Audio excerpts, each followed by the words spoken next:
Bonjour à tous et bienvenue sur les dégustations du Petit Ballon. Bonjour Jean-Michel. Bonjour Martin, bonjour à tous. Qu'est-ce que nous allons boire aujourd'hui Jean-Michel? Que du grand. Ah, ça grand. commence bien. Non, c'est un vin que j'ai dégusté lors de Vinexpo, pour dire la vérité. Bon, je connaissais le château, mais là, il m'a vraiment épaté. D'abord, c'est un château… Comment il s'appelle? Château de Malray, millésime 2009, millésime exceptionnel comme vous le savez. Et c'est un château, c'est un peu la Belle au bois dormant. 3 siècles d'histoire. Monsieur de Malray était écuyer de Louis XIV. D'accord. Mais c'était un petit peu endormi. Puis dernièrement, il a été repris sur 2 facettes. D'abord, c'est une propriété énorme, 380 hectares, dont 50 et quelques hectares. En plein Bordeaux? Oui, pas à Bordeaux, un peu en Médoc, c'est pas loin, c'est la grande banlieue. Et 380 hectares avec des arbres plus que centenaires, absolument magnifiques. Et puis 54 hectares de vignes. Dans un style presque Margaux, on n'est pas loin de Margaux, hein, on touche Margaux, mais on est sur un haut Médoc. Voilà, c'est un château magnifique. Et alors, la deuxième histoire, c'est qu'ils ont repris les haras, donc avec des chevaux magnifiques. Alors quand on voit les chevaux, on peut faire que du bon vin parce que c'est absolument fabuleux. Et est-ce qu'ils font la cueille des raisins Non, parce que ce genre de chevaux qui ne sont pas faits pour ça, ils sont trop beaux, trop fragiles, mais absolument magnifiques chevaux. Je crois que ce sont des chevaux allemands, donc des chevaux de dressage absolument fabuleux. Bon, moi je suis amoureux des chevaux, tu le sais, mais bon, quand les chevaux et les vins sont ensemble, alors là, on va être bien là. On va être bien. Alors, donc, on va passer à la première étape. Parfait, à l'œil. L'œil était dans la tombe et regardez qu'un… Ça c'est beau aussi. Hein. Voilà. On fait aussi un peu de poésie pendant les vidéos de dégustation. Le vin c'est aussi de la culture. Voilà. Alors moi je trouve que cette couleur, si je peux dire quelque chose, c'est une vraie couleur Bordeaux. C'est une couleur intense, hein, évidemment. Nous avons les merlots, les cabernets qui donnent beaucoup de couleurs. Alors là, il y a du merlot, il y a du cabernet, mais il y a aussi un petit peu de petit verre d'eau qui est un cépage qu'on avait un peu oublié, qui ressort un petit peu aujourd'hui parce qu'il avait du mal à mûrir à Bordeaux. On l'avait un peu négligé. Aujourd'hui, on arrive à le remettre. Voilà. Donc un vin magnifique de concentration en couleur. C'est beau, hein. Jeune avec un début d'évolution. 2009, bon, c'est encore très jeune, mais ça commence, tu vois, on voit le ton un petit peu plus tendre, un peu plus atténué sur le côté et sur des notes quand même assez violettes, assez jeunes. Magnifique. Brillant, belle concentration. Alors on est.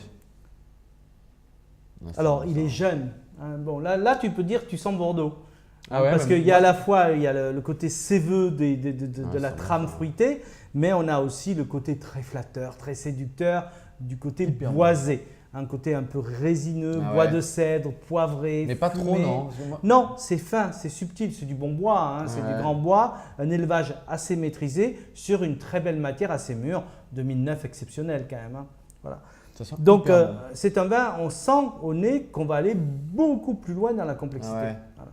Ça c'est un vin pour 20 ans de garde au moins. Qu'est-ce qu'on doit sentir dans les Bordeaux? Ça dépend de l'encépagement. Quand c'est le merlot, c'est surtout le côté fruité, le côté très velouté que l'on sent. Quand c'est le cabernet, c'est plutôt le côté puissant, un peu masculin, un peu viril. Voilà. C'est souvent le cas à Bordeaux. Hein. Ce sont des vins d'assemblage et en fonction du cépage dominant, on a un vin plus tendre ou pas. Là, on a 55% de merlot, 40 et quelques % de cabernet et à peine le reste en petit verre d'eau qui ressemble quelque part un peu à ce merlot avec un côté un peu flatteur, un peu fruité, mais qui est absolument magnifique. On devrait d'ailleurs pouvoir faire des 100% de petits verres d'eau, mais il faudrait que tous les millésimes soient absolument exceptionnels. Voilà. Bon, moi je trouve que ça sent hyper bon ça. C'est très très bon et on sent qu'on va aller plus loin. Alors en bouche. En bouche. C'est là que je disais qu'on a ce soyeux de Margaux. C'est hyper bon. C'est très rond. C'est très classe. C'est très classe. Bon, on est sur des terroirs de graves et de graves sablonneuses qui donnent des vins assez tendres, assez subtils. Ensuite, derrière, quand même, il dit mais je suis au Médoc. Je suis pas petit. Quoi. Là, il y a un côté un peu plus viril en finale. Et je trouve que ce mariage finesse, rondeur, suavité, avec cette structure qui nous amènera très loin, en plus dans la garde, c'est absolument magnifique. C'est la classe. Ouais, ça c'est vrai. Tu vois, rien que de le déguster, je vois passer les chevaux que j'ai vus. C'était trop beau. J'étais quoi d'admiration devant ces chevaux. Magnifique. Voilà, très beau château, cru bourgeois, depuis très longtemps. Voilà, donc moi Et alors, comment servir un si grand Bordeaux? Alors, on va l'ouvrir. Aujourd'hui, si on veut le boire, on peut, ça serait un peu dommage, mais il faudrait le carafer au moins de 2 heures. Hein. Il faut assouplir cette structure. Parce que c'est bon là. Oui, comme ça, c'est très bon, avec une viande rouge saignante, ça s'appelle le sang, ce style de vin. Le côté un peu tannique, ça s'appelle une viande saignante. Voilà. Mais bon, moi je serais quand même d'accord de pouvoir le garder 5 ans, un peu de patience. Et ça doit donner un très très grand vin d'ici 5 à 10 ans. Voilà. Et je pense qu'on peut aller plus loin. Mais bon, moi, mon idée de la garde, c'est pas d'attendre le vin quand c'est foutu. Il faut en profiter quand il plaît. Moi, il plaît comme ça, mais une petite aération tout de même. Voilà. Viande rouge. Cuisine, c'est quoi? Donc le sang, la viande écoute, moi j'adore les entrecôtes à la bordelaise. Souvent, quand le vin est grand, la cuisine doit être simple. D'accord. Donc une entrecôte grillée, une tombée d'échalotes dessus, ce qu'on appelle à la bordelaise, parfait. Si vous arrivez à faire sur une grillade de sarment, c'est encore mieux, voilà, mais bon. Mais c'est magnifique, mais sinon une viande rôtie avec un jus, voire quelques truffes et tout ça. C'est très, très simple, mais avec une petite truffe quand même. Voilà, viande rouge, champignons. Voilà. Non, pas truffe, mais un goût truffé un petit peu. Bon, aujourd'hui, on trouve des huiles truffées, des vinaigres à base de truffes.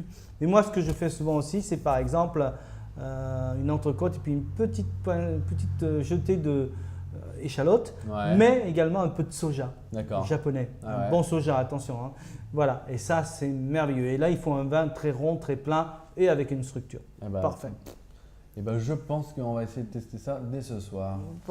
Jean-Michel, merci beaucoup pour cette belle découverte. Merci et bravo à ce château de Malray. Magnifique château de Malray, très belle bâtisse, 3 siècles. Vivement la petite balade sur leur chemin. 3 siècles dans votre verre, c'est magnifique. Bon, trop bien. Merci beaucoup et bonne dégustation à tous. Bonne dégustation. À bientôt.